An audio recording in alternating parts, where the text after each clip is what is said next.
1 Samuel, capítulo 30, versículos 1 até o versículo 8. Sucedeu, pois, que chegando Davi e os seus homens ao terceiro dia a Ziclague, já os amalequitas tinham dado com ímpeto contra o sul e Ziclague, e a esta ferido e queimado. Tinham levado cativas as mulheres que lá se achavam, porém a ninguém mataram, nem pequenos nem grandes. Tão somente os levaram consigo e foram seu caminho. Davi e os seus homens vieram à cidade, e ei-la queimada, e suas mulheres, seus filhos e suas filhas eram levados cativos. Então Davi e o povo que se achava com ele ergueram a voz e choraram, até não terem mais forças para chorar. Também as duas mulheres de Davi foram levadas cativas, Ainoã, a Jezreelita, e Abigail, a viúva de Nabal, a Carmelita. Davi muito se angustiou, pois o povo falava de apedrejá-lo, porque todos estavam em amargura, cada um por causa de seus filhos e de suas filhas. Porém Davi se reanimou no Senhor seu Deus. Disse Davi a Abiatar, o sacerdote, filho de Aimeleque: traze-me aqui a estola sacerdotal. E Abiatar a trouxe a Davi. Então consultou Davi ao Senhor, dizendo: perseguirei eu o bando, alcançá-lo-ei? Respondeu-lhe o Senhor: persegue-o, porque de fato o alcançarás, e tudo libertarás. Até aí, queridos. Quando nós falamos sobre família, nunca é demais lembrar que esta foi a primeira instituição criada por Deus no Jardim do Éden.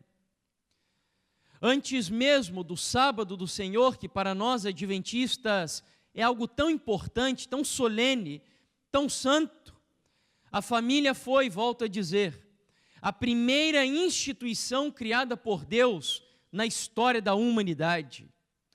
E me chama a atenção que Deus, em sua didática, para comunicar o Evangelho em linguagem humana, a fim de que entendamos o relacionamento de Deus com os seres humanos, Ele usa justamente o contexto familiar, onde Deus se considera ser o nosso Pai, embora não sejamos de fato, nós somos adotados na família celestial, onde nós nos tratamos uns aos outros como se fôssemos irmãos, onde o próprio Jesus Cristo é considerado como o Filho de Deus. Além disso, a relação do casamento, uma relação tão importante, ela é utilizada para exemplificar a relação de Cristo para com a sua igreja. Eu acredito que só isso já seria o suficiente para concluirmos que a família é uma instituição revestida de uma áurea de santidade, pureza, justiça e solenidade. Porque Deus nunca se permitiria comparar a algo que não representasse em toda a sua esfera pura e santa. E quando Deus compara a relação familiar, a relação da família do céu, ao relacionamento de Cristo com a sua igreja, é porque Deus olha para a família como algo muito santo e muito sagrado. Certa vez eu li uma frase de Ellen White, onde ela dizia que uma família bem ordenada, bem disciplinada, fala mais em favor do cristianismo do que todos os sermões que se possam pregar nos púlpitos de uma igreja. Esse texto é um desafio tremendo para mim, queridos, porque eu sou um pregador. No ano passado eu fiz um cálculo e eu preguei, assim, facilmente mais de 100 sermões ao longo do ano. E o que esse texto está dizendo é que se eu pegasse não apenas um dos meus sermões, mas se pegasse todos os sermões que preguei nos púlpitos das igrejas no ano passado, nem todos eles juntos teriam o poder que apenas uma única família, bem ordenada e bem disciplinada, tem de testemunhar em prol do cristianismo genuíno. É muito solene o que estamos aqui dizendo. E por essa razão, se voltamos ao texto inicial, nós vemos ali a experiência de uma família que estava em problemas, uma família que estava vivendo em crise. Afinal de contas, Saul, o genro, ou melhor, o sogro de Davi, tinha invejas do seu genro. E por essa razão vivia perseguindo Davi por todos os lados, pelas florestas, pelos desertos, pelas montanhas, pelas cavernas e etc. Davi não tinha paz, Saul tinha inveja do seu genro. E então, em um dado momento, a Bíblia diz que Saul e Davi decidiram fazer um pacto de paz, um acordo, para que Davi tivesse sossego. Mas Davi desconfiava tanto do seu sogro, que ele foi buscar asilo político no território dos inimigos mais audazes do povo de Deus naquela época, os filisteus. Ou seja, Davi preferiu fazer um acordo com os filisteus do que um acordo com o seu próprio sogro, um ente da sua família. Tamanha crise familiar que havia entre eles. E então, como Davi era um homem muito famoso, um homem valente, um homem de guerra, o rei Aquis, que naquela ocasião era rei dos filisteus, acolheu Davi na Filístia com muita cortesia e muita urbanidade. E ele foi tão cortês que ofereceu para Davi um território onde Davi viveria com as suas esposas, os seus filhos, os seus soldados em número de 600 e as suas respectivas famílias. E ali Davi começou a construir um lar, trabalho, casa. Ele de fato se enraizou naquele território que a Bíblia chama de Ziclag. Foi a cidade que Aquis deu para Davi viver com a sua família. E depois de um tempo, a Bíblia conta que aconteceu assim uma situação muito preocupante e amargurante para Davi. O rei Aquis decidiu declarar guerra contra o próprio povo de Deus. E como Davi era um homem muito valente, um homem de guerra, ele foi alistado para lutar ao lado dos exércitos filisteus. Ou seja, Davi agora precisaria marchar em guerra contra o seu próprio povo, o povo de Israel. Por uma decisão errada, uma escolha equivocada, Davi agora precisaria levantar as armas da guerra contra o seu próprio povo. E aquilo provocou uma angústia tremenda no coração de Davi. E eu acredito que Deus, por misericórdia, faz agora com que um grupo de príncipes filisteus cheguem ao rei Aquis e digam a ele o seguinte: mas rei, acaso esse Davi não é aquele de quem nós temos ouvido que Saul matou os seus milhares, mas Davi os seus 10 milhares? Esse homem é um homem de guerra. Esse homem lutou em muitas batalhas ao lado dos israelitas. Portanto, despede esse homem. Nós não precisamos de Davi. É melhor nós não contarmos com Davi do que corrermos o risco de, no meio da guerra, ele se rebelar contra os nossos exércitos e aí o problema será imenso. Manda esse homem voltar para Ziclag. O rei Aquis, depois de muita resistência, decidiu despedir Davi e os seus 600 soldados. Esses homens estão agora em um caminho de 3 dias de viagem. E quando eles chegam em Ziclag, a cena que eles contemplam é uma cena aterradora. Uma cena que, creio eu, nenhum homem, nenhum chefe de família, nenhuma mulher, nenhuma mãe, nenhuma esposa que ame o seu lar gostaria de ver ao voltar para casa depois de um dia de labuta. E o que nós vamos fazer agora é usar essa história que acabamos de ler e destacar ali 4 pontos específicos para aplicarmos para o nosso contexto presente. Porque essa história tem lições tremendas para nos ensinar nessa noite. O tempo é curto, eu gostaria sim, eu poderia fazer aqui pelo menos uma meia semana de oração, falando sobre cada um dos assuntos que eu precisarei tocar nessa noite. Então eu vou passar por cada um deles de forma muito rápida, a fim de lançar algumas sementes e que você, de alguma forma, sinta o interesse de pesquisar um pouco mais sobre os temas que vamos tratar aqui. Mas a primeira lição que nós podemos tirar desse texto já está no primeiro versículo que lemos, de 1 Samuel, capítulo 30, onde o texto diz assim: Sucedeu, pois, que chegando Davi e os seus homens ao terceiro dia a Ziclague, já os amalequitas tinham dado com ímpeto contra o sul e Ziclague, e a esta ferido e queimado. O que esse texto tem para nos ensinar? Talvez não seja uma grande novidade para muitos de nós, mas o que esse texto nos diz é que Satanás tem um ódio ardiloso e muito bem assim objetivo contra a sua família. Quando o texto diz que os amalequitas deram com ímpeto contra a casa de Davi, o objetivo da expressão impetuosidade é enfatizar o ódio que Satanás tem com o propósito de destruir a sua casa. E se você prestou atenção no texto, ele não precisou assim de um território muito vasto. Ele só precisou de um pequeno descuido, uma desatenção ínfima para destruir a família de Davi. E eu não preciso usar assim de um esforço muito profundo para convencer vocês aqui hoje de que Satanás, nessa época, ele tem um objetivo muito bem delineado. O objetivo dele não é exatamente destruir, ou melhor, até é destruir a sociedade e a igreja. E para destruir a sociedade e a igreja, basta ele destruir uma instituição, e essa instituição é a família. Portanto, eu ainda me arriscaria em dizer, e eu pensava que era só no meu país que nós tínhamos problemas da natureza que eu vou apresentar aqui para vocês, mas eu descobri nessa semana que vocês também estão enfrentando isso aqui.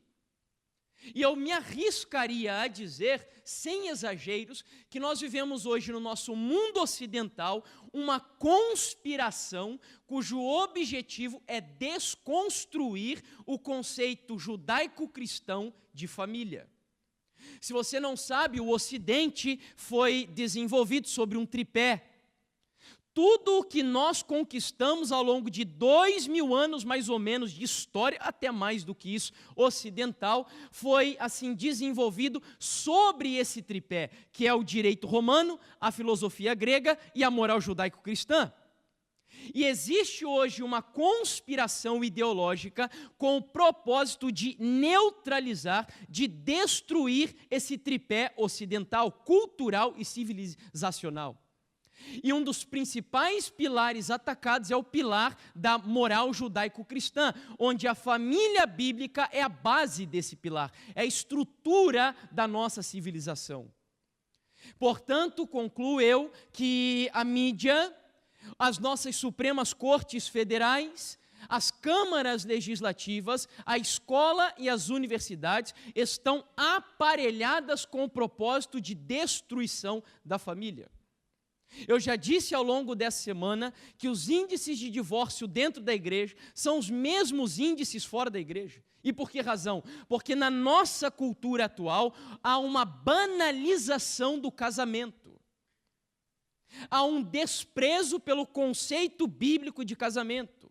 As pessoas se separam por questões cada vez mais banais e triviais. Falei também do relacionamento de jovens que mantêm relação sexual antes de casar. E tudo isso porque um dos grandes objetivos, eles sabem disso, já vou falar quem são eles aqui para vocês, uma das estratégias mais efetivas para a destruição da família judaico-cristã ocidental é a erotização da nossa sociedade. Existem livros escritos sobre isso. Eu sei que vocês, obviamente, concluem que isso é uma estratégia de Satanás, mas eu me surpreendi quando descobri que existem filósofos acadêmicos, como, por exemplo, poderia falar de Marx, poderia falar de Herbert Marcuse, poderia falar de George Lukács, filósofos aí da escola de Frankfurt, onde eles escreveram maneiras e formas de erotizar a sociedade judaico-cristã ocidental, com o objetivo de desconstrução da família. E aí, para não ficar apenas nas minhas palavras, eu quero mostrar algumas evidências para vocês. Não sem antes compartilhar esse texto de Ellen White no livro A Ciência do Bom Viver, que comprova o que eu acabei de dizer. Por que que os ataques de Satanás se dirigem objetivamente contra as famílias?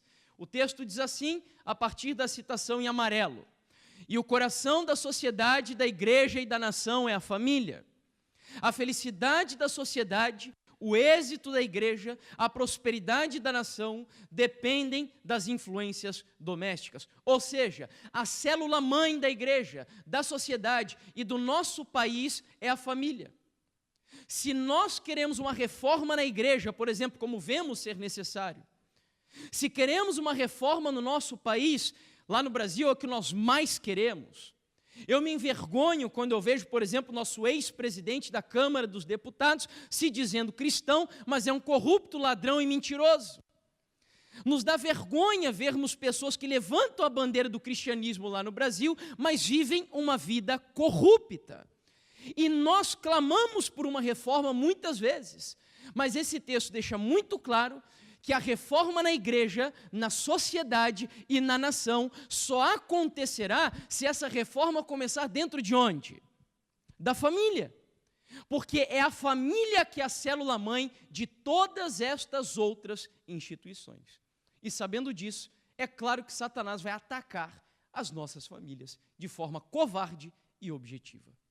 Portanto, eu quero começar a mostrar algumas evidências para vocês, dando início naquela que é a minha área, a área da educação. Eu não vou ter tempo de explorar muitas coisas aqui, mas, por exemplo, no ano de 1993, um jornalista e professor francês chamado Pascal Bernardin escreveu o livro Maquiavel Pedagogo, ou O Ministério da Reforma Psicológica.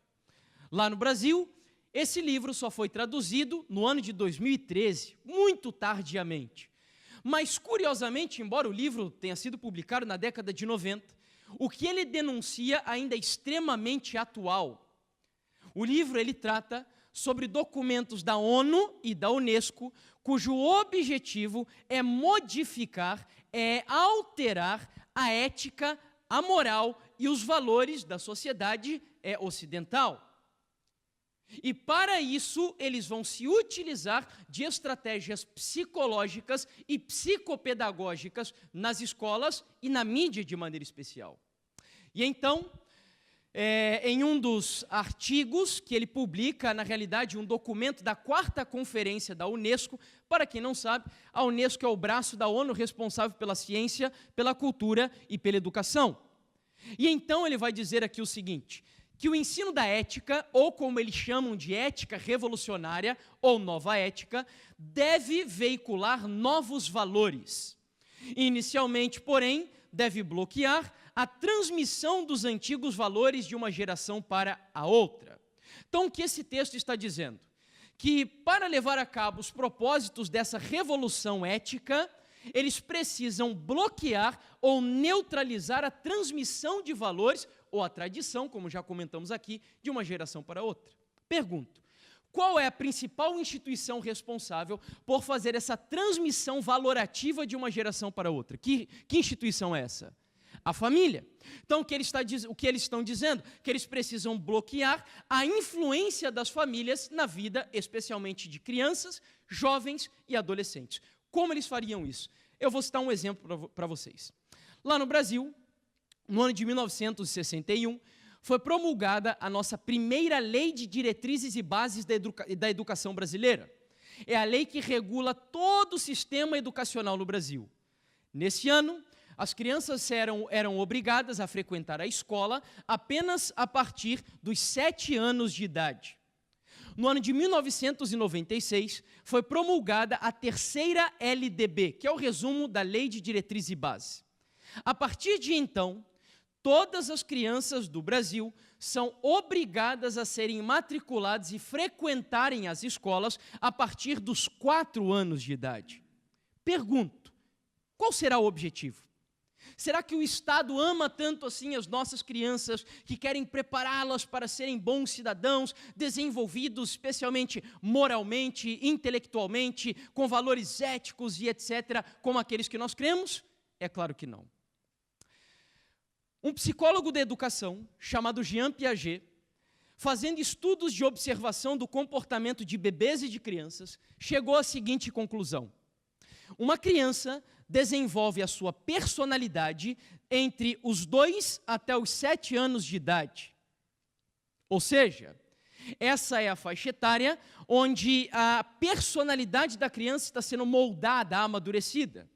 Para quem nunca leu o que Ellen White escreveu sobre educação, orientada não por acadêmicos, porque ela nunca estudou pedagogia, licenciatura e afins, mas orientada pelo próprio Deus, que é o maior educador que existe no universo, ela então diz o seguinte: uma criança nunca deveria conhecer uma outra escola, senão um lar, e outros professores, senão os pais, até pelo menos 8 anos de idade. E eu me pergunto, da onde isso? Orientação de Deus. Por que razão? Porque ela sabe, ou melhor, Deus sabe, que essa é justamente a faixa etária onde a criança está sendo amadurecida, onde o cérebro dela está sendo preparado para aprender os valores que vão nortear todo o restante da vida dela. A conclusão, portanto, que esses ideólogos chegam, esses revolucionários chegam, é que uma criança, quando ia para a escola com 7 anos de idade, já tinha valores muito solidificados, de tal forma que era difícil mudar as concepções de vida de uma criança. Conclusão: tragamo-las mais cedo para, assim, dessa forma, trabalhar com a mente e o caráter delas de maneira mais suave, mais sutil. E é isso que está acontecendo. Bom, ainda aqui falando do documento, ele conclui dizendo que, por sua vez, as diversas formas de educação extraescolar, particularmente os programas educativos difundidos pela mídia, poderiam contribuir para a neutralização da transmissão familiar dos preconceitos. E aí seja bem-vindo ao mundo de Hollywood, da Walt Disney e de tantas outras produções do Cartoon Network, Discovery Kids, que já estão trabalhando com essa nova visão ideológica, onde eles querem revolucionar a ética e os valores das nossas crianças. E antes que eu esqueça, eu já quero fazer uma recomendação aqui. Mães, de forma especial. Se vocês têm a oportunidade de viver assim uma vida com um pouquinho mais de economia, mas você ser o centro da formação do caráter do seu filho, especialmente nessa faixa etária, pague o preço, porque em nome de Jesus vale a pena. Vale a pena. Ellen White diz que mães que assumem o papel de mãe dentro de casa, olha só que promessa maravilhosa para vocês, mães. Ela diz que essas mães terão os seus nomes escritos ao lado dos maiores missionários que o cristianismo produziu na história da humanidade. Já pensou? Você, mãe, ter o seu nome escrito ao lado do nome de um apóstolo Paulo, por exemplo? Escrito ao lado do nome, por exemplo, de um David Livingstone, e por aí vai. Essa é a promessa para você. Então vale a pena. Pague o preço. A sociedade precisa demais de mães que valorizem e prezem esse papel especial que Deus deu para vocês. E aí vem o que nós vamos discorrer agora, sobre as ideologias feministas, que quer roubar, furtar da mãe esse papel fundamental. Porque o diabo sabe que a mãe é o maior agente dentro do lar, mais do que o pai, de formação do caráter de uma criança. O diabo sabe disso. E então, eu vou passar aqui a dar alguns exemplos para vocês da nossa mídia lixo lá no Brasil, que tem por objetivo e que está comprometida na realidade com o que nós chamamos de doutrinação ideológica. E, por exemplo, a Rede Globo tem trabalhado muito com esse propósito. Deixa eu ver aqui, eu acho que acabou a pilha. Ok. Eles têm trabalhado muito com esse propósito de modificar os valores da sociedade e etc. E um dos programas, por exemplo, que a Globo passa, que é a Malhação, tem lidado muito com esse tipo de conteúdo.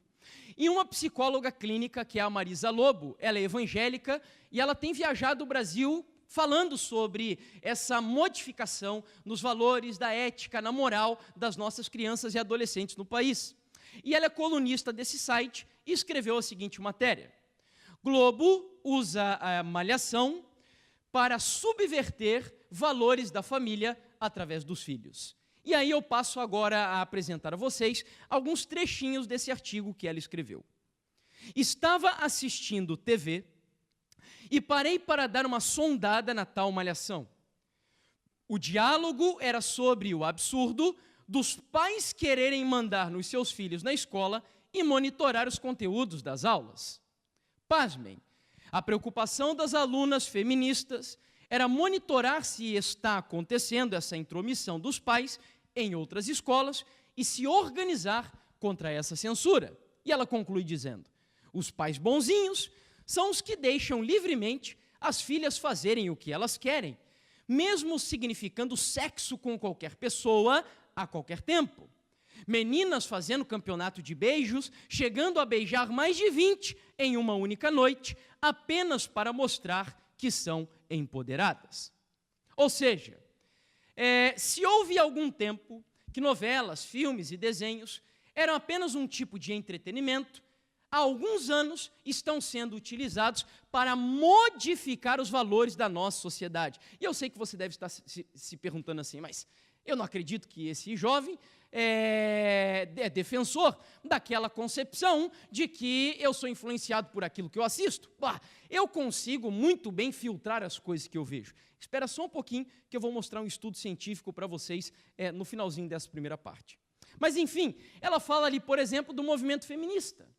E eu sei que na nossa igreja hoje tem muitas mulheres que, sem ter noção de quão pernicioso, e me permitam dizer, diabólico é hoje o movimento feminista, tem levantado a bandeira desse movimento na nossa época. Para quem abomina o machismo, e eu me uno a essas pessoas, porque o machismo é algo que Deus abomina, nunca foi um desejo de Deus, uma sociedade machista, e a sociedade patriarcal, isso é o que nós chamamos, na verdade, de modificação da linguagem, porque o termo patriarcal é bíblico, quem estabeleceu o patriarcado foi Deus. O homem como cabeça do lar não é algo cultural, é um princípio da palavra de Deus, e eu já vou explicar o que significa ser o homem cabeça do lar. Mas o machismo é algo que Deus reprova. E se o machismo é algo que Deus reprova, o feminismo, que vai para o outro extremo na nossa época, é algo que Deus também reprova. Para você entender, há alguns anos, quando o feminismo começou, talvez, se fôssemos cristãos adventistas naquela época, nós poderíamos sim defender valores do movimento feminista, quando ele começou. Porque o movimento feminista, na sua origem, tinha o objetivo, por exemplo, de defender o sufrágio feminino, que era o direito da mulher votar, assim como os homens também. Uma segunda luta dos movimentos feministas mais antigos era que a mulher tivesse o direito de estudar, assim como os homens naquela sociedade antiga. E, finalmente, que as mulheres tivessem direito de trabalhar e ganharem salários minimamente equivalentes ao que os homens ganham, dependendo do mérito do seu trabalho. Hoje, o movimento feminista já vai muito mais além do que isso. O objetivo do movimento feminista, e olha lá, veja se você se considera representada por movimentos feministas, como um que nós temos lá no Brasil, me perdoe a expressão, mas é o nome desse movimento, que se chama Marcha das Vadias, onde mulheres vão para as ruas com os seios de fora, teoricamente, lutar pelos direitos das mulheres. Mas, na realidade, no fundo, sabe qual é o movimento, o objetivo principal do movimento feminista? É o direito da mulher ser livre, sabe para quê? Para fazer sexo quando ela quiser e com quem ela quiser e matar os bebês que ela tiver também, quando ela tiver vontade. Esse é o verdadeiro objetivo do movimento feminista. Quem levanta bandeiras do movimento feminista e nunca leu, por exemplo, ideólogos como Judith Butler ou Simone de Beauvoir, que é a maior ideóloga do movimento feminista, você não sabe qual é a raiz desse movimento. O que está por trás desse movimento? E todos esses ideólogos que produzem conteúdos dessa natureza, que defendem o feminismo hoje, sabe qual é a origem deles? O movimento marxista. E eu não sei se você sabia, preste atenção nisso aqui agora, uma informação importante. Antes de Marx morrer, ele escreveu um livro que é assim não tão conhecido quanto o Capital e o Manifesto Comunista. O último livro que ele escreveu e não terminou se chama A Origem. Eu sempre troco a ordem, mas essas 3 palavras estão presentes ali no título do livro. A origem do Estado, da família e da propriedade privada. E então ele não teve tempo de terminar o livro. Foi aí que o seu amigo Engels concluiu a mensagem do livro. E sabe qual é a essência desse livro? Marx chegou à seguinte conclusão: a sociedade burguesa é uma sociedade patriarcal. Portanto, desde pequenininho, crianças crescem em um lar onde eles vivem em uma cultura de autoritarismo, onde o homem é o cabeça, a mulher se subordina ao marido, ou é a ajudadora do lar, e a criança cresce em um lar dessa natureza.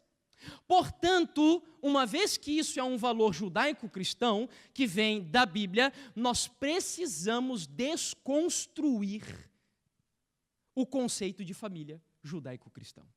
Essa foi a conclusão dele no livro. E tudo o que está acontecendo hoje é simplesmente para levar a cabo esse desígnio que estamos vendo aí. Bom, poderíamos falar ainda um pouquinho mais sobre esses movimentos. Eu já vou voltar a falar sobre a questão do machismo quando eu for me referir aos homens aqui no nosso estudo. Mas ainda continuando na Globo, eu acho que alguns talvez pensem assim, bom, você está exagerando um pouquinho. No ano passado, eu recebi um vídeo no meu celular de um amigo mostrando um pequeno trecho da Malhação, já era numa nova etapa, onde no dia 2 de agosto de 2018, eles deram uma aula de ideologia de gênero para as crianças e adolescentes que assistem esse tipo de conteúdo. Eu quero que você analise e veja se é exagero quando eu digo que nós estamos sendo atacados dentro das nossas casas e às vezes não estamos percebendo esse tipo de ataque. Pode colocar o vídeo 1 para a gente, por gentileza. E aí? Vocês acham que é exagero da minha parte? Nós estamos no meio de uma guerra. E sabe o que mais me assusta? É que muitos de nós estamos cedendo o território para o diabo dentro da nossa casa. Colocando o filho diante de televisor, dando internet livre para o filho acessar YouTube sem controle dos pais. E você não tem ideia do que esses youtubers, eu citei alguns deles aqui durante essa semana. Lá no Brasil nós temos, por exemplo, Felipe Neto, Kéfera e por aí vai, que todos eles estão comprometidos com essa ideologia. Eu esqueci de dizer para vocês, mas a ONU traçou uma agenda até o ano de 2030 com 17 objetivos para serem implementados. Um deles é que essa visão de igualdade de gênero e de ideologia de gênero se torne algo comum entre todos os países que fazem parte da Organização das Nações Unidas. Portanto, se aqui hoje, eu fiquei sabendo disso essa semana, vocês estão, por exemplo, discutindo sobre esse assunto da ideologia de gênero e etc., e lá no Brasil também não é casualidade, é porque existe um propósito uniforme de alterar e modificar a educação do nosso mundo por causa desse comprometimento ideológico. A minha pergunta é a seguinte: o diabo já declarou guerra contra você. E a minha questão aqui hoje é assim: o meu objetivo é que você saia dessa igreja aqui nessa noite, e em nome de Jesus, declare guerra a você contra o diabo dentro da sua casa. E não ceda território para ele. Comece a educar o seu filho de maneira bíblica, com amor, com atenção. Não seja aquele pai e mãe narcisista, que às vezes tem assim, eu conheço, infelizmente, temos conhecidos que fazem esse tipo de coisa, que assim tem tido dificuldades, às vezes, com a educação do filho, e submetem ao filho a todo momento sobre a hipnose de YouTube, internet, e etc., e etc. Tenha muito cuidado com isso. Eu falo com amor para vocês, sabe por quê? O Augusto Cury, eu já citei ele aqui durante a semana, ele tem um dado que ele diz assim: uma criança hoje, com 7 anos de idade, tem mais acesso a informações do que o imperador romano tinha no auge do Império de Roma. Eu te pergunto, o que uma criança até os 7 anos de idade tem de experiência e maturidade para conseguir filtrar o que esse tipo de conteúdo está transmitindo para elas? Nenhuma. Portanto, pais e mães que estão aqui dentro hoje, zelem pelos seus filhos. Paguem o preço pela educação de vossos filhos, lutem por eles, não deixe que os amalequitas modernos ataquem com impetuosidade a sua Ziclag. Não deixe que isso aconteça. Zele por ela, vigie por ela, ame a sua casa, lute pela educação do seu filho. Não coloque seu filho, se você tem essa possibilidade financeira, não coloque seu filho em creche, não faça isso. Lute pela educação do seu filho. Você vai colher isso em pouco tempo, depois você vai olhar uma época e vai dizer, olha, graças a Deus, eu paguei o preço, mas hoje eu estou colhendo o fruto de uma educação cristã e um caráter muito bem formado e desenvolvido na educação do meu filho. Bom, eu poderia falar muito mais sobre esses assuntos aqui com vocês. Isso não é só na Malhação, isso tem acontecido em desenhos. Eu me recordo de desenhos aí do Cartoon Network, onde já está aparecendo. Estão aparecendo os casais homossexuais, para banalizar, normalizar. Eu me lembro de uma criança lá no Brasil, 9 anos de idade. Ele chegou certa vez, uma criança da nossa igreja, que estuda em um colégio público lá do nosso país, e chegou para a mãe e disse assim, quando a mãe falava sobre esse assunto de homossexualidade, ideologia de gênero, ele disse assim, mãe, você é homofóbica. 9 anos de idade. De onde ele está aprendendo essas coisas? É claro que nesses ambientes, onde ele está sendo doutrinado ideologicamente por esse tipo de visão que estamos comentando aqui. Só para você ter ideia, lá no Canadá, tem alguns estados onde o pai e a mãe que não respeitam a livre escolha do seu filho até os 7 anos de idade, decidir qual será o gênero dele, são capazes de perder a guarda do filho. Se até os 7 anos de idade o pai e a mãe criam o filho com o gênero definido, ou seja, homem ou mulher, baseado na sua genitália, em alguns estados do Canadá, e eu acho que aqui na Europa tem países também, ou estados que fazem isso, tiram a guarda do filho do pai e da mãe. Onde nós vamos chegar? A única coisa que eu concluo por trás disso é o diabo dando com ímpeto contra as nossas famílias. Bom, segundo ponto. Eu gastei muito tempo no primeiro, mas foi necessário. O segundo ponto da nossa mensagem, eu vou agora pedir licença para as mulheres, vocês não precisam sair daqui de dentro, mas eu vou me dirigir aos homens. Quando nós vemos a história de Davi, nós vimos ali que Davi negligenciou a sua Ziclag, porque ele estava comprometido em primeiro lugar com quem? Lembra do povo que ele se comprometeu, que ele fez uma aliança? Quem era o povo? Os filisteus. Eu não preciso ser profeta para saber que aqui dentro da igreja hoje, tem homens que estão tão comprometidos com o nosso capitalismo selvagem ocidental, que não tem tempo para a sua família. Que acham que ser um homem contemporâneo do século 21 é simplesmente ser um homem provedor para dentro da sua casa. É isso que a nossa sociedade, ela transformou o homem nisso. O homem moderno, pós-moderno, é o homem que traz dinheiro para dentro de casa. E nisso se resume o papel do homem. Mas deixa eu dizer uma coisa para você. O homem bíblico, o homem de Deus, e se eu fosse você, eu nunca me esqueceria disso, precisa 3 P's na vida dele. Se algum desses P's faltam na vida de um homem cristão, é sinal de que você ainda não é um homem bíblico, um homem de Deus. E quais são esses 3 P's? Você precisa ser provedor, protetor e patriarca, ou pastor da sua família. Provedor foi o que eu acabei de dizer. A maioria dos homens hoje são provedores, e é nosso dever, sim, em primeiro lugar. Nós precisamos trazer o sustento para dentro da nossa casa, dar um mínimo de conforto para as nossas mulheres. Afinal de contas, tiramos as nossas esposas do lar do pai, de uma mãe, possivelmente com estabilidade, e agora devemos dar, no mínimo, a mesma estabilidade dentro do nosso novo lar. Porém, isso não é tudo. Em segundo lugar, um homem de Deus, ele tem que ser protetor. E o que é o homem protetor? É aquele homem que vai lutar pela sua família. É aquele homem que vai dedicar tempo para a sua família. É o homem que vai chegar cansado, às vezes, do trabalho, mas vai dar tempo para a sua esposa, por exemplo. Amá-la, conversar com ela, discutir, quando for necessário, relacionamento com ela. Brincar com o filho, dar atenção para o filho e não submetê-lo apenas a um monte de presentes e etc. Não, dar atenção, afeto, carinho, amor, isso é o protetor. Quando a esposa está com problemas, ou o filho com problemas, o pai protetor, o homem de Deus, ele vai zelar por ela, ou por ele, seja lá quem for. Vai dar atenção para solucionar os problemas, dar orientação. Esse é o protetor.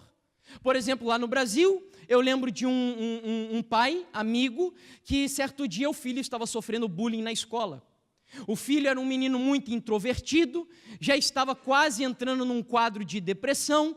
E o que o pai fez? Foi até a escola, conversou com a diretora e chegou até os amigos dizendo: pare de mexer com meu filho. Eu não sei o que ele faria, mas isso é o pai protetor. É o pai que cuida, é o pai que dá carinho, que dá atenção, que protege, que ama, que vai sacrificar pela sua família. E afinal de contas, agora eu volto no que eu disse para o princípio, esse é o tipo de homem cabeça do lar. Quando a Bíblia diz que o homem é o cabeça da casa, preste atenção, homens, e mulheres também, para cobrar isso dos maridos. A Bíblia diz assim: maridos, amai vossas mulheres, assim como Cristo amou a sua igreja e assim mesmo fez o quê? E eu não ouvi, está muito fraco, dá a impressão que a gente está com medo de dizer. Maridos, amai vossas mulheres, assim como Cristo amou a sua igreja e assim mesmo fez o quê? Se entregou por ela. Pergunto, mulheres, acaso vocês não gostariam de um cabeça do lar que se entregasse por vocês, sim ou não? Esse é o homem cabeça da Bíblia. É o homem que se entrega, que se doa, que se sacrifica, que luta, que zela. Esse é o homem protetor. Eu me recordo de ter visto há algum tempo uma notícia aqui, da Europa inclusive, na virada do ano, se eu não me engano, de 2016 para 2017, na Alemanha, 31 mulheres foram estupradas em uma única noite. Aí foi feita uma entrevista de uma jornalista holandesa com uma jornalista dinamarquesa, perguntando à jornalista dinamarquesa qual o motivo que ela dava para tantas mulheres serem estupradas assim, numa noite única, e nada ser feito. Sabe o que a jornalista dinamarquesa disse? Ela falou assim: me perdoe, eu carrego isso para o Brasil também, mas ela falou assim: os homens europeus estão sendo efeminados, estão se tornando covardes, estão abandonando a dianteira, de tomar a frente, cabeça mesmo, sabe? Tomar a frente. E lá no Brasil nós estamos passando pelo mesmo problema. É que ela estava falando da Europa no caso.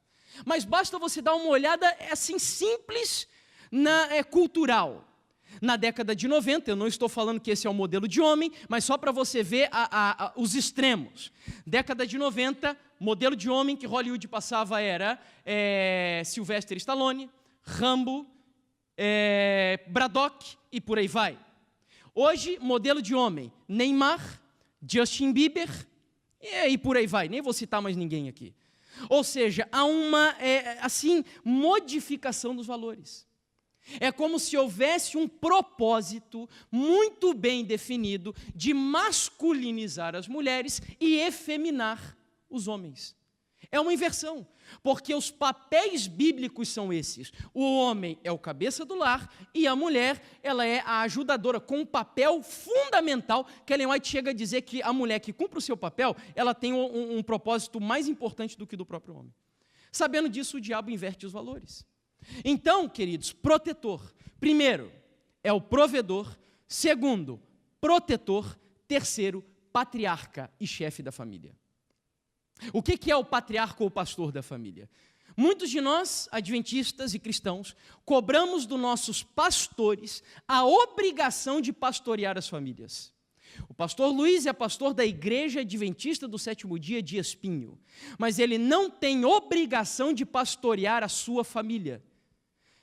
É lógico que ele visita os lares, que ele aconselha e etc., mas o primeiro dever de pastoreio das famílias de quem que é?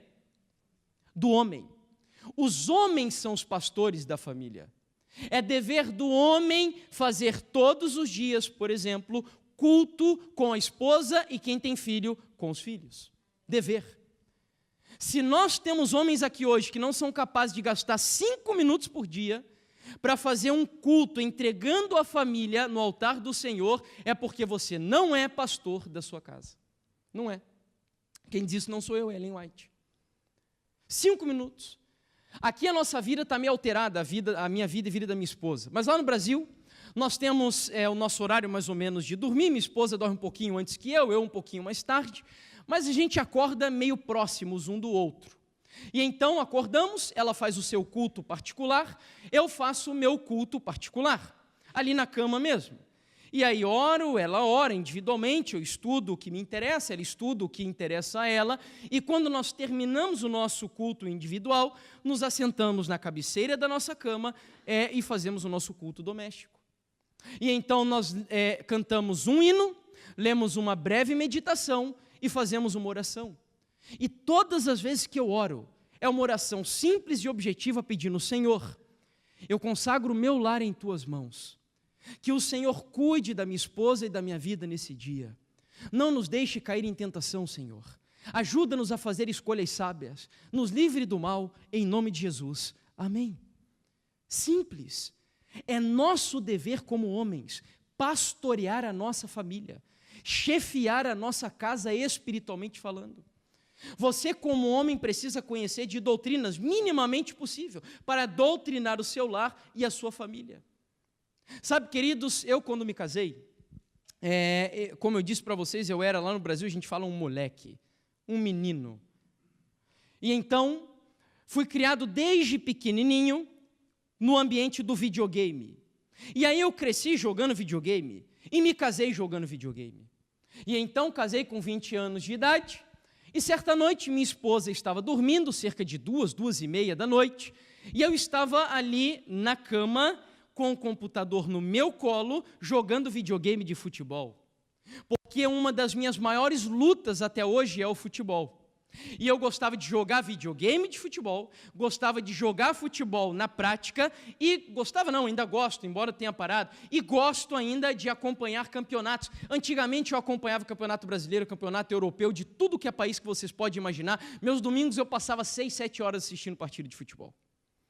E aí eu estava lá na cama, jogando computador, até que veio uma impressão muito forte do Espírito Santo dizendo: meu filho, você está errado. Só haveria um motivo para você, como homem de Deus, dentro da sua casa, estar acordado essa hora. E que motivo vocês acham que era? Orando pelo seu lar. Naquele momento eu falei: Senhor, olha, eu sei que eu tenho que abandonar isso, mas eu não consigo. Eu fui criado jogando Mega Drive, depois PlayStation 1, PlayStation 2, e computador e etc. E eu gosto disso, Senhor, e o Senhor vai ter que me ajudar. Eu gosto de jogar. E Deus disse: tá bom, eu vou te ajudar. Você vai orar e eu vou te ajudar, mas faça a sua parte. E a minha parte era: deleta esse jogo do seu computador. E foi muito difícil. E eu me ajoelhei e, de olho fechado, deletei aquilo do computador. Pedi: Senhor, me ajuda, me liberta dessa escravidão do jogo. E, queridos, olha, eu não sei, Deus faz cada coisa que a gente não consegue explicar, mas desde aquele dia, com aquela oração, desse vício, em nome de Jesus, eu fui liberto. Graças a Deus. Então, ainda tenho minhas lutas hoje com o futebol, até hoje, eu até contava para o Rubem.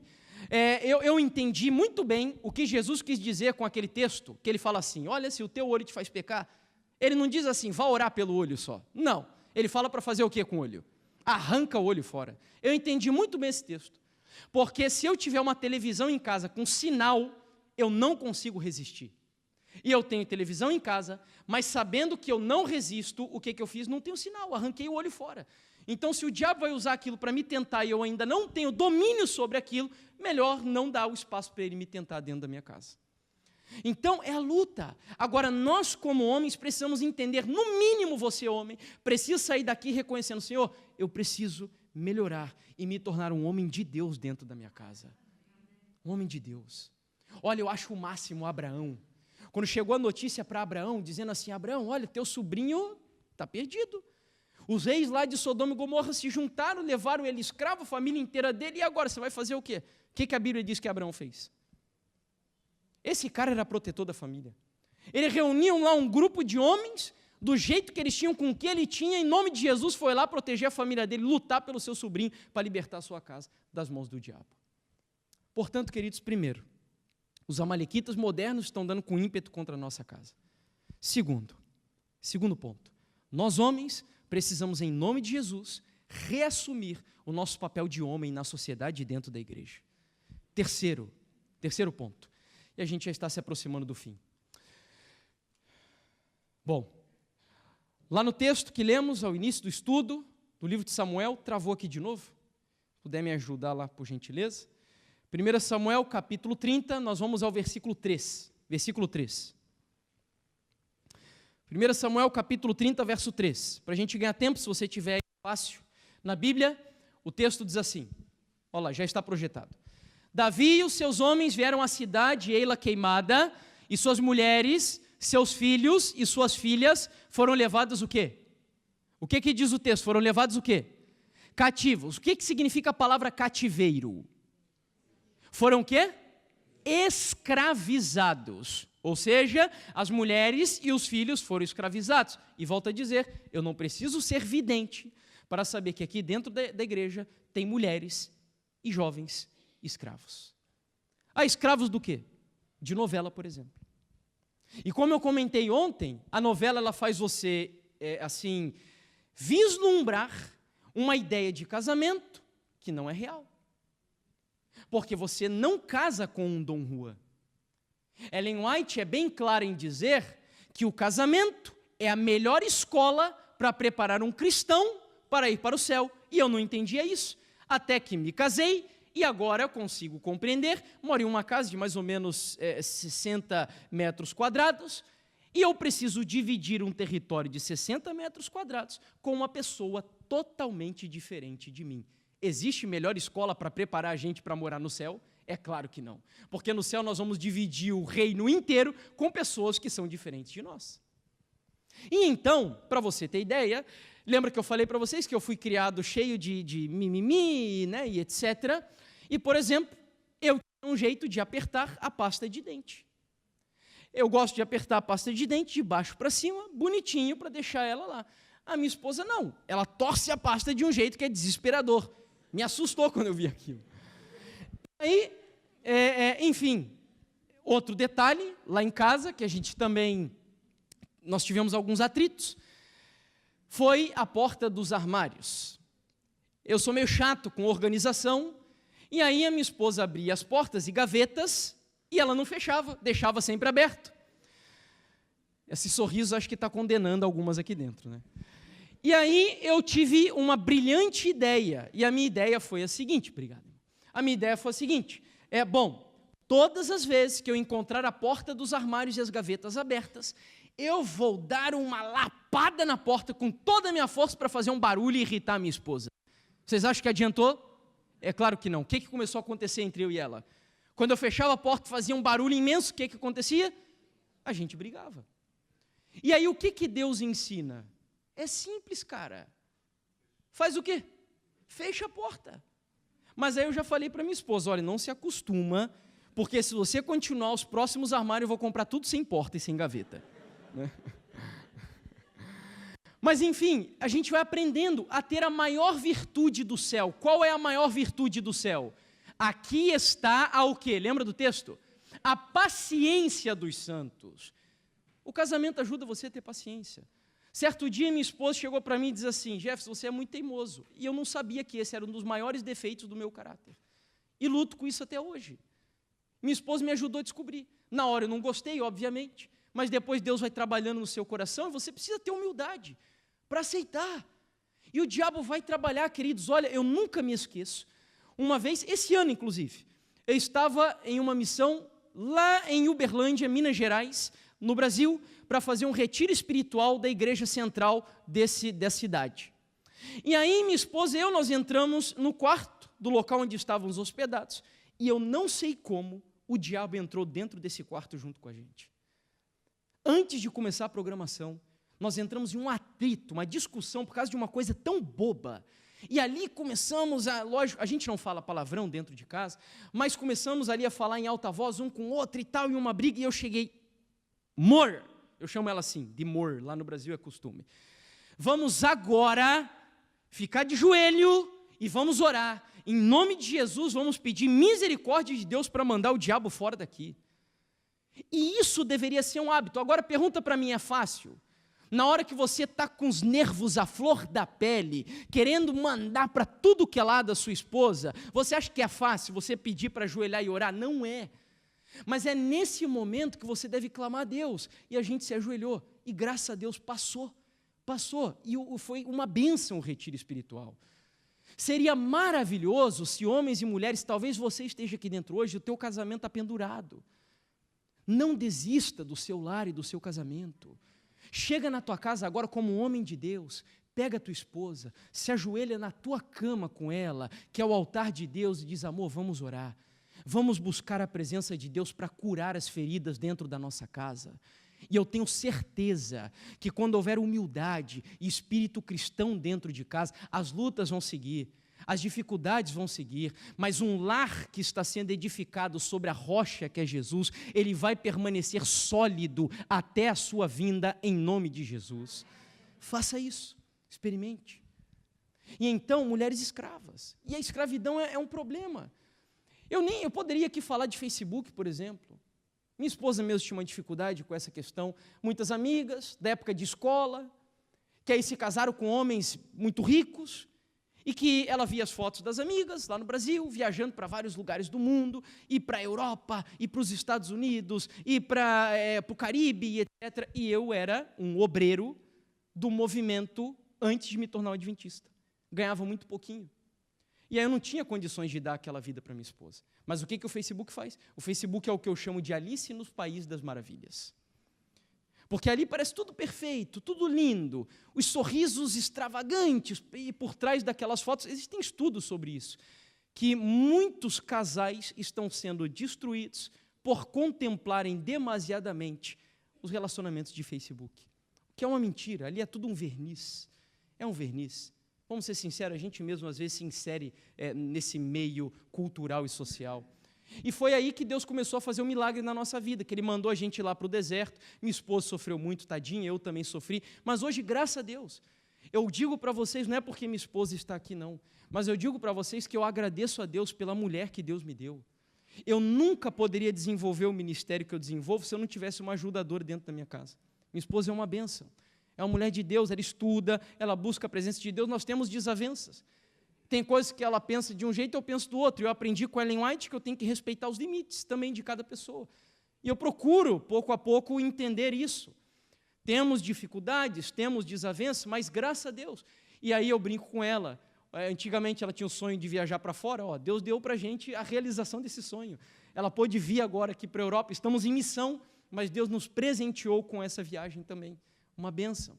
Então, escravos, e aí jovens escravos, escravos de pornografia, escravos de tecnologia, escravos de Facebook, escravos de uma série de coisas, queridos. Eu vou finalizar, nosso tempo já extrapolou muito mais do que eu pensava. Eu vou mostrar para vocês um vídeo só, sobre essa questão da tecnologia na vida das crianças. É um vídeo produzido por evangélicos lá no Brasil. E então, nós vamos ao quarto e último ponto do nosso estudo. O vídeo tem 1 minuto e 20, se eu não me engano. Pode colocar para a gente, por favor, o vídeo número 2. Quem quiser buscar na internet, você pode encontrar o vídeo completo, onde diz assim, Janela 414, é hora de acordar. Aqui eu só separei um trecho dele.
Pode dar um clique no slide lá, por favor? Acho que ele travou aqui. Okay. Esse é o último texto. O pastor Marcos de Benedito, que é um editor da Revista Adventista no Brasil, ele escreveu esse artigo chamado Desejos Proibidos, falando sobre a influência da tecnologia na vida das crianças, e ele comentou o seguinte: vivemos em uma sociedade viciada, intoxicada, doente.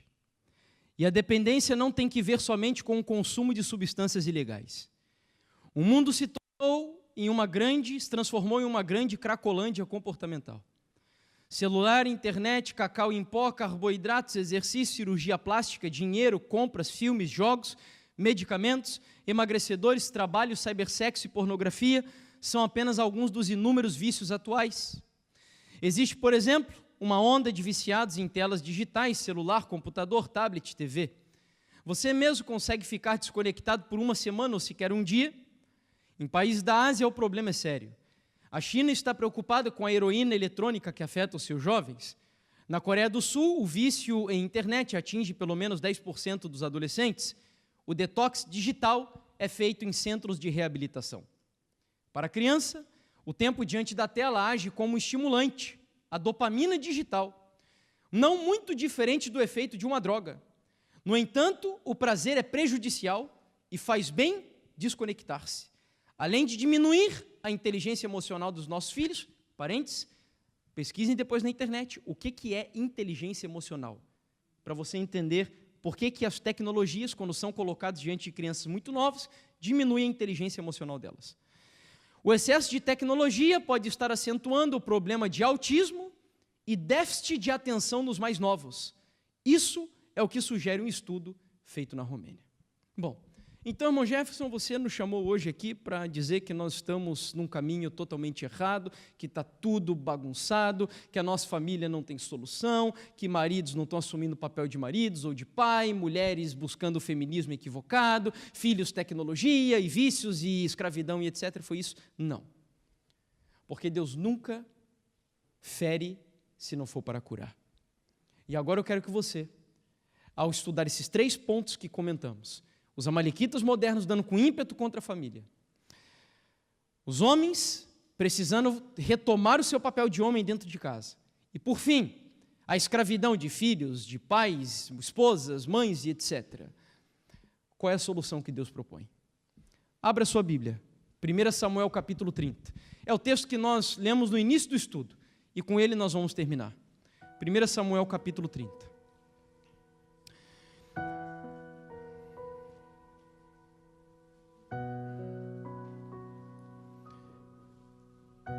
Volte a sua atenção lá para o versículo 8. Olha aqui para frente rapidinho. Davi chegou em Ziclag e ele ficou assustado com o que viu. E a primeira atitude de Davi, no versículo 4 aí do texto, a Bíblia diz que foi chorar até não ter mais forças para chorar. Eu nem sei explicar para você o que é isso. Eu só sei dizer que o arrependimento de Davi foi tão profundo que ele chorou até doer. E se tem uma virtude de Davi, às vezes a gente pensa que Davi era o homem segundo o coração de Deus porque ele nunca errava. Não. Ellen White explica por que Davi era o homem segundo o coração de Deus no livro Profetas e Reis. Sabe o quê? Davi era o homem segundo o coração de Deus porque ele errava, mas quando ele errava, ele sempre se arrependia e buscava corrigir os erros da vida dele. E aí Davi chegou diante de Deus e começou a chorar: Senhor, eu errei, eu tenho sido um pai negligente, eu abandonei a minha família quando ela precisava de mim, e o que eu devo fazer agora, Senhor? O versículo 7 diz que ele pega a estola sacerdotal porque ele vai consultar Deus agora, e ele quer saber a resposta de Deus. A pergunta dele é assim: Senhor, ainda dá para eu fazer alguma coisa? Tem chance de salvar minha família com todo esse estado catastrófico?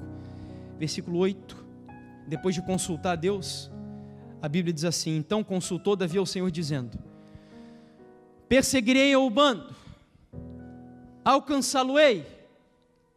Respondeu-lhe o Senhor: persegue-o, Davi, porque de fato o alcançarás e tudo libertarás. Quem acredita que isso é uma promessa que Deus está fazendo para as nossas famílias, digam amém agora. Sabe o que Deus está dizendo para mim e para você aqui nessa noite?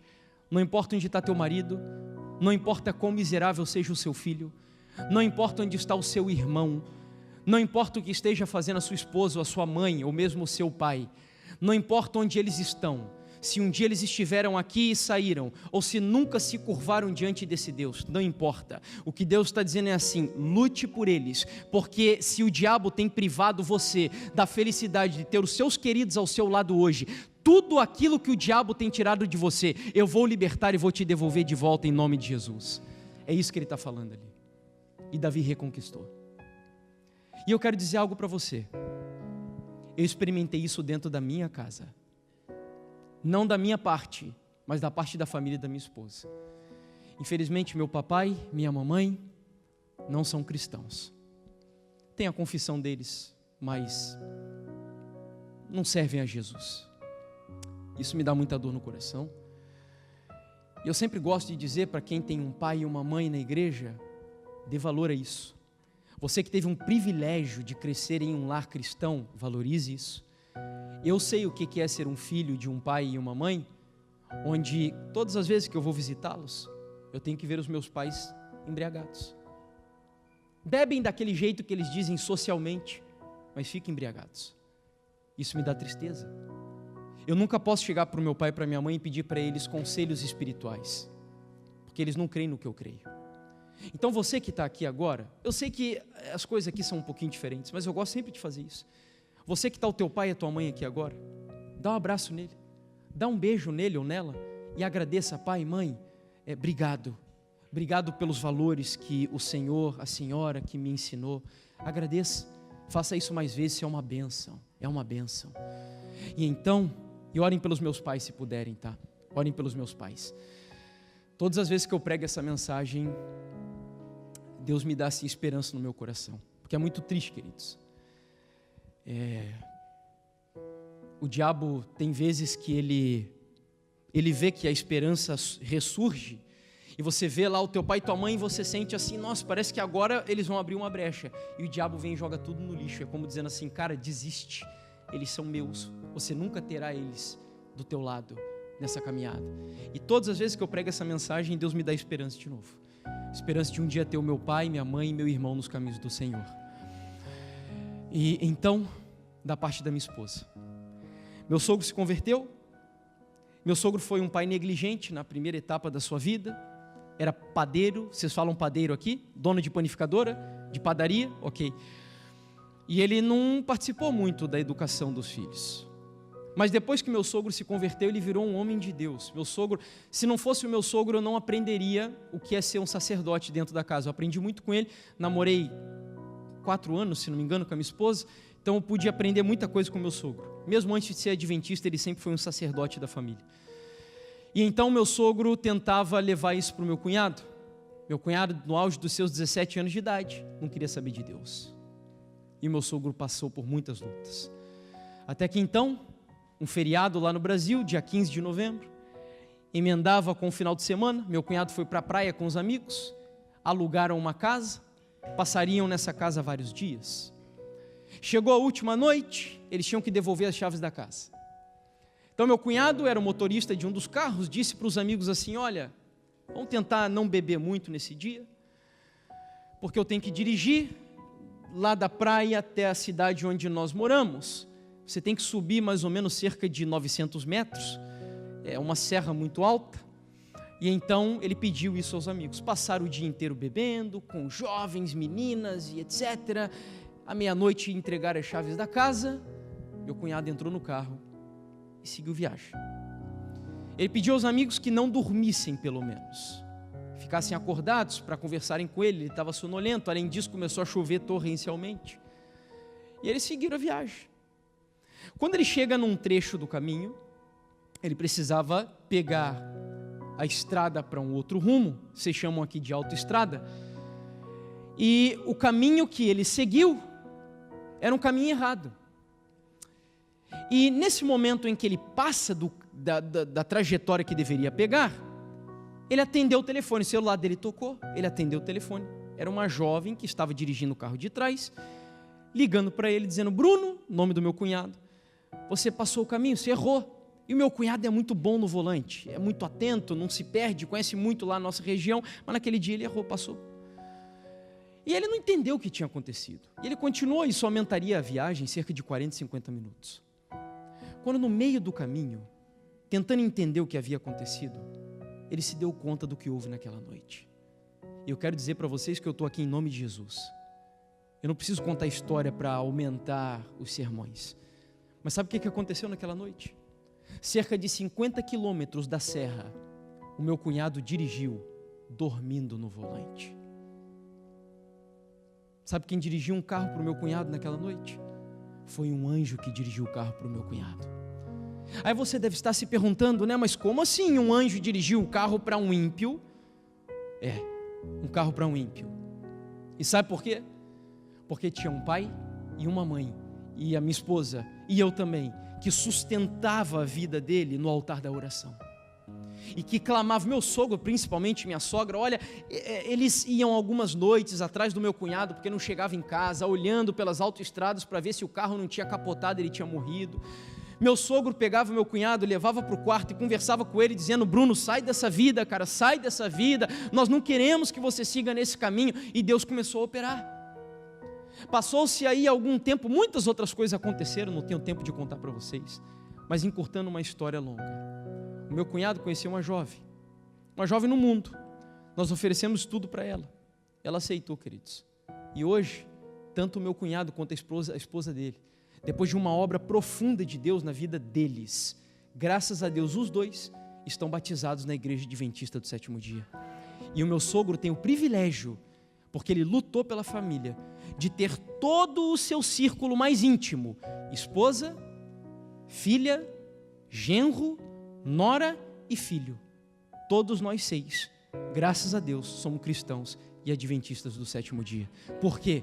Porque ele creu na promessa de Deus. Lute pela sua família, batalhe por ela, saia daqui dentro dessa igreja hoje, pelas portas dessa igreja, Senhor, em nome de Jesus, cumpra a sua promessa, eu vou fazer o que tiver de fazer, mas entrega a minha família nas minhas mãos. Sabia que John Knox orava assim? Ele orava dizendo, Senhor, entrega a Escócia nas minhas mãos ou eu morro, Senhor. Você não precisa orar ainda por Portugal, ore pelo menos pela tua família, dizendo, Senhor, entrega a minha casa nas minhas mãos ou eu morro, porque eu amo a minha família e quero vê-la no reino dos céus. Faça isso. E nós vamos fazer isso agora. E eu quero dar oportunidade só para aquele que crê. Eu gosto sempre de entender isso daqui como se fosse um altar. E nós vamos trazê-los aqui nesse altar. E eu não vou abrir para todas as pessoas, porque é óbvio que todos nós temos parentes fora, então eu quero orar por aquele círculo, que é o mais sagrado da família. Qual que é o círculo mais sagrado da família? Presta atenção. Você que tem um pai ou uma mãe, um marido ou uma mulher, um filho ou uma filha, um irmão ou uma irmã, afastado dos caminhos do Senhor, ou que nunca reconheceu a autoridade desse Deus. Nós vamos juntos agora cantar o hino 427, e enquanto nós cantarmos esse hino, eu quero que você venha aqui à frente, e você traga o nome dessas pessoas diante de Deus.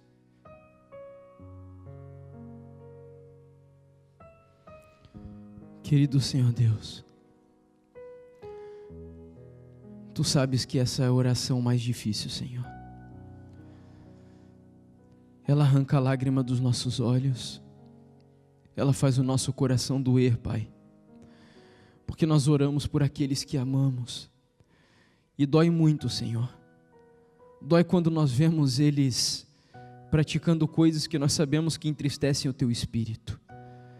Dói quando nós vemos que eles endurecem o coração contra o Senhor.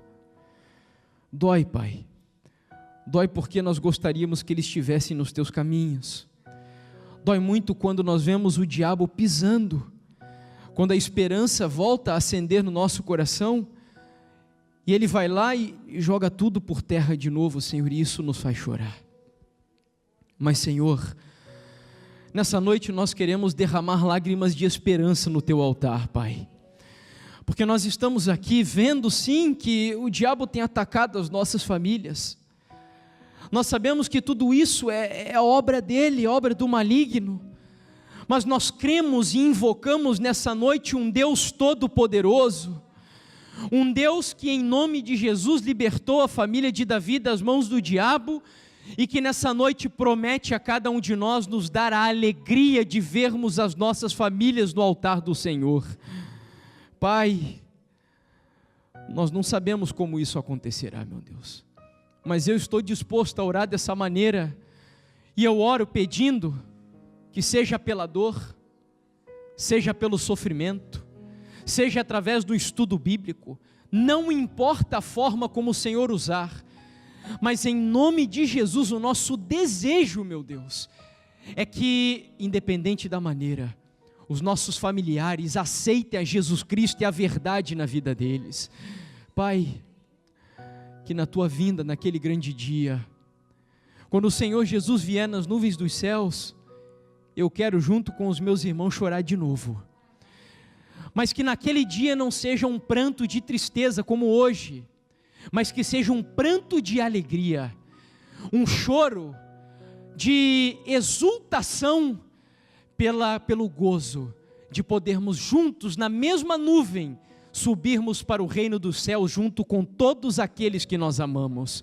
E eu me atrevo a pedir que nessa noite ainda, Senhor, eu não sei onde estão os nossos pais, eu não sei onde estão as nossas mães, os nossos maridos e esposas, os nossos irmãos e irmãs, filhos e filhas, eu não sei, Senhor, mas eu quero pedir nessa noite para que onde eles estiverem, seja na frente do televisor, seja bebendo, seja na escola, seja trabalhando, em rebeldia contra o Senhor, independente de onde eles estiverem, que o teu Espírito penetre como uma flecha no coração deles, tocando profundamente aquela vida para que se arrependam dos seus pecados, e aceitem e entendam que aqui nessa noite, existem pessoas que estão clamando pela salvação deles, em nome de Jesus, meu Deus. Querido Pai, eu termino essa oração, pedindo que uma bênção especial seja derramada pelos homens dessa igreja, meu Deus, que o mesmo Espírito que habitou sobre Abraão e sobre os homens de Deus ao longo da história, habite sobre os homens dessa igreja nessa noite, que o Senhor levante homens cujo céu aponte dizendo, ali está um varão que serve a Jesus Cristo de todo o seu coração. E eu também oro pelas mulheres, Pai, oro para que dessa igreja, o Senhor levante mães e esposas de Deus, mulheres que carreguem sobre si o sinete do reino dos céus. Peço também pelos jovens, pelas crianças e pelos adolescentes dessa igreja, para que o Senhor circunde a vida deles com um muro de proteção, de tal maneira que nem todos os demônios sejam capazes de desviar os nossos filhos dos caminhos do Senhor. Cuida deles, usa os professores de escola sabatina dessa igreja, usa as mães e as mulheres e os pais dessa igreja, os diretores de ministério dessa igreja, para amarem as crianças dessa igreja, para que se cumpra na vida delas a tua palavra que diz que nos últimos dias as crianças, os jovens profetizarão e pregarão a tua palavra. Essa é a minha e a nossa oração, Senhor. Leva-nos em paz para o nosso lar. Em nome do Senhor Jesus, salva a nossa família, em nome de Jesus, amém, Senhor.